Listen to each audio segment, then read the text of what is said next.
नमस्कार। वार्ड क्रमांक 16 से बाईपास तक बनाए जाने वाली सड़क पर स्टे लगाए जाने की चर्चा वर्तमान में मीडिया में छाई हुई है। इसी संदर्भ में पूर्व नपाध्यक्ष अशोक मालवीय द्वारा मीडिया के माध्यम से जानकारी देते हुए बताया गया कि भारतीय जनता पार्टी की परिषद के द्वारा प्रस्ताव पारित किया गया था। परिषद का प्रस्ताव 2015 में आया था।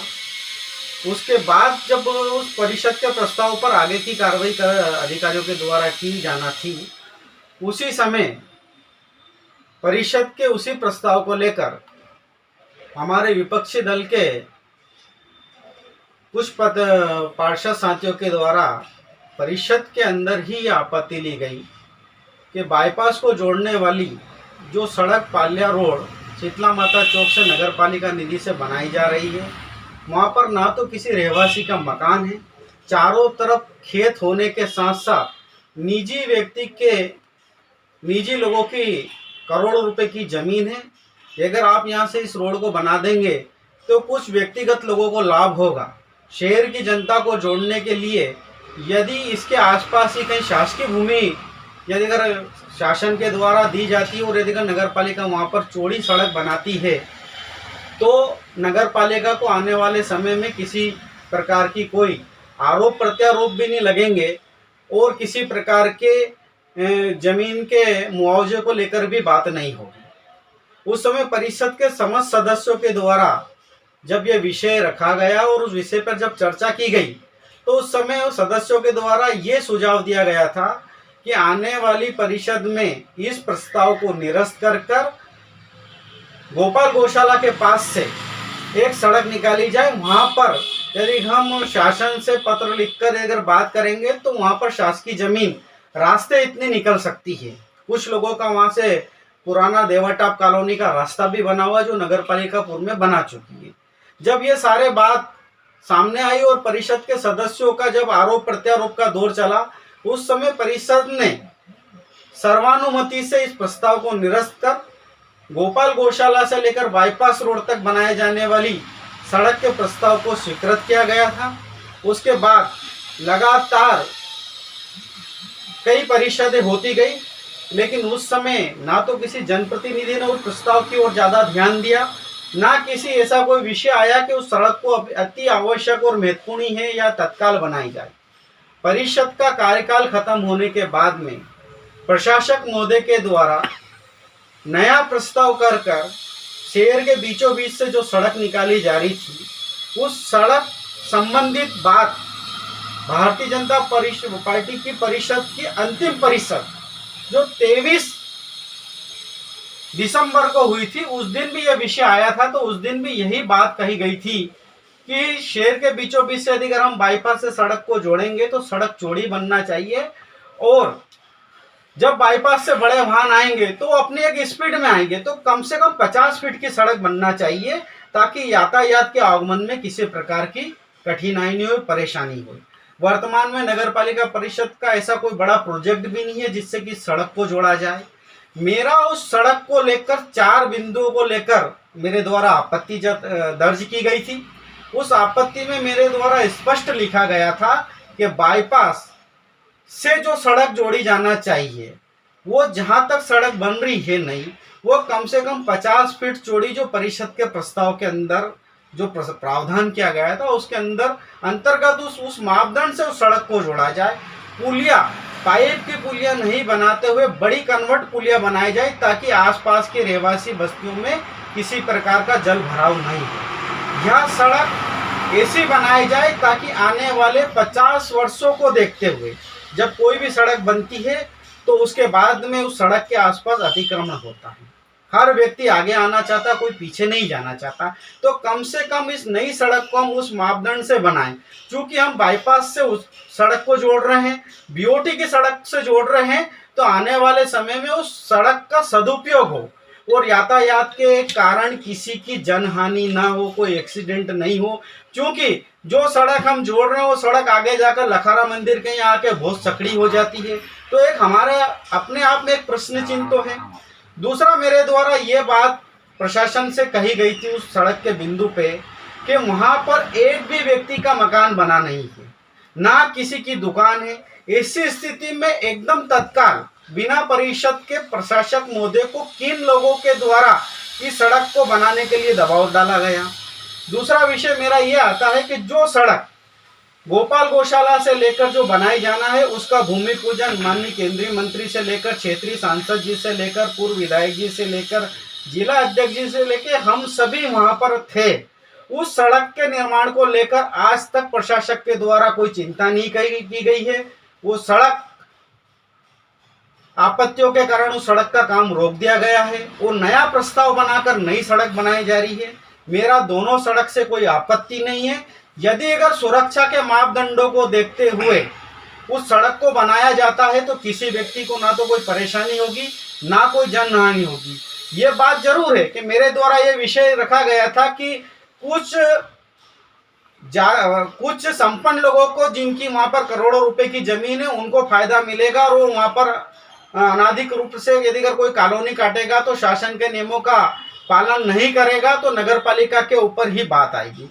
चूंकि अभी बीच में भी आज से 4-5 महीने पहले भी हमारे नागदा नगर के कुछ कॉलोनाइजर भाइयों के ऊपर भी प्रशासन के द्वारा कार्रवाई की गई थी। 20-20 साल पहले जो कॉलोनी काट दी गई थी उनके ऊपर भी नियमों के अंतर्गत कार्रवाई की गई थी। तो ऐसा कोई कारण नहीं बने इस सड़क को लेकर जिससे कि हमारे ही लोग परेशान हो और बाद में फिर वहां पर नगर पालिका पर दबाव बनाया जाए कि यहाँ पर सड़क पानी बिजली की व्यवस्था की जाए।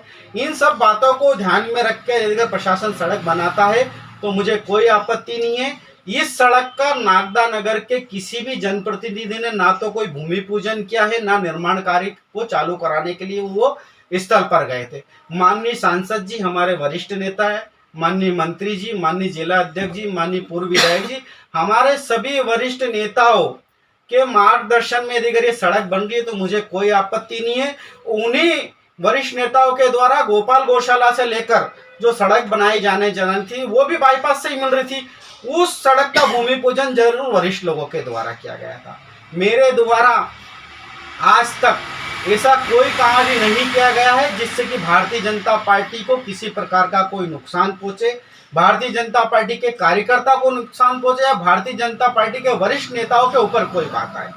वरिष्ठ नेताओं के मार्गदर्शन में उनके आशीर्वाद से ही मैं नागदा नगर की 5 साल सेवा कर चुका हूं और सेवा करता आया हूं। आज भी नागदा नगर के ऊपर जब जब भी कोई ऐसी परिस्थितियां बनती है तो मैं सेवा के लिए तत्पर हूं। उसके लिए मुझे किसी से उदाहरण या किसी से खिलवाने की आवश्यकता नहीं है, नागदा नगर की जनता जानती है। इसके साथ साथ मेरा नागदा नगर के उन मेरे भाइयों से भी निवेदन है जो ऑफिस में बैठकर व्यक्तिगत द्वेषता निकालते हुए मेरे ऊपर आरोप प्रत्यारोप लगा रहे हैं। टेबल पर बैठकर वो टेबल खबर बना रहे, अपने मन माफिक बना रहे। अगर उनको खबर ही बनाना थी तो मेरे वर्षन लेना थे, यदि अगर मेरे वर्षन लेते तो उनको स्थिति स्पष्ट हो जाती। लेकिन यदि अगर कोई व्यक्ति ये सोचे कि 5 साल जिस व्यक्ति की हमने खूब वाहवाही करी, 5 साल के यदि अगर पुराने पेपर आप उठा के ले लोगे तो एक भी पेपर में मेरे खिलाफ उन महाशय के द्वारा किसी प्रकार की कोई बात गलत नहीं लिखी गई है। हमेशा मेरी खुशहाली में मेरे लिए कसीदे पड़े गए हैं उनके द्वारा। ये शब्द मैं आपको इसलिए बोल रहा हूं कि नागदा नगर की जनता भी जानती है। मैं उन महाशय से भी निवेदन करता हूं कि आप वो खबर बनाइए जिससे कि नागदा नगर की जनता का हित हो सके। रही मेरे से दुश्मनी निकालने की बात, तो मेरे से दुश्मनी निकालने के लिए आपके पास बहुत सारी चीजें हैं। जो व्यक्ति 5 साल जब भी कोई नगर पालिका का अध्यक्ष बनता है तो उसका खास हो जाता है और बाद में वो उसका दुश्मन हो जाता है। तो भारतीय जनता पार्टी के सारे वरिष्ठ नेताओं को भी वो भी जानते हैं और भारतीय जनता पार्टी का एक छोटा सा कार्यकर्ता होने के नाते मैं भी जानता हूँ। मैं आपका मान करता हूँ, सम्मान करता हूँ। आप अपनी मर्यादा में रहकर अपने काम को करेंगे तो ज़्यादा ठीक होगा। नहीं तो आने वाले समय में मुझे मेरी गरिमा को देखते हुए, चूंकि मैं शहर का प्रथम नागरिक रहा हूँ, 5 साल के अंदर चाहे विपक्ष कितने भी आरोप लगाता रहा, लेकिन एक भी आरोप ना तो विपक्ष साबित कर पाया ना कोई अन्य संस्था या व्यक्ति मेरे ऊपर किसी प्रकार का भी कोई लाछन या किसी प्रकार का आरोप तय नहीं कर पाए। इसलिए श्रीमान जी, आपकी जो भी व्यवस्था हो, आपका जितना भी नाम हो, लेकिन शहर का प्रथम नागरिक मैं पहले रहा हूं और आज भी एक मर्यादित व्यक्ति हूं, शहर का पूर्ण नागरिक रहा हूं। मैं अपनी मर्यादा में रह रहा हूं। ऐसे शब्दों का प्रयोग नहीं करें। भारतीय जनता पार्टी का कार्यकर्ता मैं कल था, आज हूं और हमेशा रहूंगा। ये भारतीय जनता पार्टी है जिसने एक छोटे से कार्यकर्ता को शहर का प्रथम नागरिक बनाया था। ये उसी छोटे से कार्यकर्ता की जब 2018 के चुनाव में जब टिकट कट जाती विधानसभा की, उस समय यही छोटा सा कार्यकर्ता बड़ा मन रख के भारतीय जनता पार्टी ही मेरा सर्वोच्च है, उस बात को रखते हुए मैंने पूरी ताकत के साथ नागदा में विधानसभा चुनाव के अंदर काम किया और भारतीय जनता पार्टी के प्रत्याशी को 5000 वोटों की मैंने यहाँ पर विजयश्री दिलाई है। उसी के दुष्परिणाम स्वरूप कांग्रेस की सरकार आई। कांग्रेस की सरकार में 1 साल के अंदर मुझे कितना परेशान किया गया है कांग्रेस के लीडरों के द्वारा, ये नागदा नगर की जनता से छुपा नहीं है। मैं ना तो कभी टूटा हूं और ना ही कभी गिरूंगा, और जो गिराने की मंशा रखते हैं उनसे मेरा हाथ जोड़ के निवेदन है, यदि अगर आपको व्यक्तिगत ही दुश्मनी निभाना है तो कोर्ट है, पुलिस है, शासन है, पहले मेरे खिलाफ आप दस्तावेज इकट्ठा कीजिए, उसके बाद मेरे ऊपर पार्टी के खिलाफ काम करने के आरोप लगाने का काम करेंगे तो ही नगर हित में रहेगा और आपके भी हित में होगा। नहीं तो मुझे कानूनी सलाह लेकर आपके खिलाफ जो भी शासन के अनुसार जो कार्रवाई करना होगी वो कार्रवाई करने के लिए मैं तत्पर रहूंगा। मेरा आपसे फिर निवेदन है, आपको यदि अगर अशोक मालवी से व्यक्तिगत यदि अगर कोई दुश्मनी निकालना है तो उसके लिए 100 रास्ते पड़े हैं। आप भी तैयार रहो, मैं भी तैयार हूं, लेकिन इतना जरूर कहूंगा कि अपनी व्यक्तिगत दुश्मनी निकालने के लिए नगर के विकास कार्यों को बीच में बाधा बनाकर और अपने हिसाब से टेबल पर खबर बनाकर जो आप जिस तरह की मन गढ़ंत कहानियां गढ़ रहे हो, ये नागदा शहर की नगर की जनता भी जानती है और भारतीय जनता पार्टी के वरिष्ठ नेता भी जानते हैं। भारतीय जनता पार्टी के समस्त वरिष्ठ नेता जानते हैं कि अशोक मालवी कितना कर्तव्यनिष्ठ और ईमानदार है, और उसके कार्य में 1 साल जब चाहे कांग्रेस की सरकार हो, ना तो मैं गिरा ना झुका। मेरे सर्वोच्च भारतीय जनता पार्टी को प्राथमिकता देते हुए, नागदा शहर की जनता की मांग को प्राथमिकता देते हुए न्यायालय तक की लड़ाई लड़ी है। मैं डरने और झुकने वालों में से नहीं हूं। श्रीमान जी, आपसे फिर मेरा निवेदन है, आपकी जो भी मेरे से शिकायत है वो शिकायत आप शासन स्तर पर, पुलिस प्रशासन से, न्यायालय में आप करें। यदि अगर मैं दोषी हूंगा तो मुझे जरूर सजा मिलेगी, और यदि अगर किन्हीं कारणों से आप व्यक्तिगत मेरे से दुश्मनी रखते हो तो उसके लिए भी मैं तैयार हूं। आज इस पालिया रोड की सड़क को लेकर मेरे ऊपर बार बार एक व्यक्तिगत महोदय के द्वारा बार बार आरोप प्रत्यारोप लगाया जा रहा था, पार्टी में अनुशासनहीनता की बात की जा रही थी। तो उसमें भी मैं बता दूं, बार बार आप भोपाल का विवरण करते हैं तो भोपाल में जो समस्त नगर पालिका के अध्यक्ष गण हैं उनका एक संगठन बना हुआ है। उनके प्रदेश अध्यक्ष कोलारस के नगर पालिका अध्यक्ष रविंद्र शिवहरे जी है जो प्रदेश अध्यक्ष है, और मैं प्रदेश का महामंत्री हूँ। नगर पालिका के पूर्व अध्यक्षों के द्वारा, वर्तमान अध्यक्षों के द्वारा, पार्षदों के हित में जो भी संगठन के द्वारा जो निर्णय लिए जाते हैं, उस निर्णय के साथ हमें शासन से और सरकार से मांग रखना पड़ती है। उसके लिए मैं अपने कर्तव्य का पालन कर रहा था और आगे भी करता रहूंगा। उसके बाद में भी मेरे द्वारा भारतीय जनता पार्टी के मान और सम्मान में हमेशा अच्छा ही करने का प्रयास किया गया है। उसके लिए आपको चिंता करने की आवश्यकता नहीं। उसके लिए केंद्र से लेकर जिले तक के वरिष्ठ नेता, हमारे पूर्व विधायक जी और अनेक माननीय सांसद जी से लेकर वरिष्ठ नेता है, यदि अगर अशोक मालवी यदि अगर पार्टी में अनुशासनहीनता करता है तो उसका क्या कारण है और क्यों अनुशासनहीनता कर रहा हो, किन कारणों से करना है, इसके जवाब के लिए पार्टी के वरिष्ठ नेता लोग यहाँ पर नागदा नगर में और प्रदेश के अंदर मौजूद है। मैं उनको बराबर जो मेरे से वो यदि अगर पत्राचार करके या ऐसे भी मुझे मौखिक अगर पूछेंगे किसी बात को लेकर तो मैं बराबर उनको जवाब दूंगा।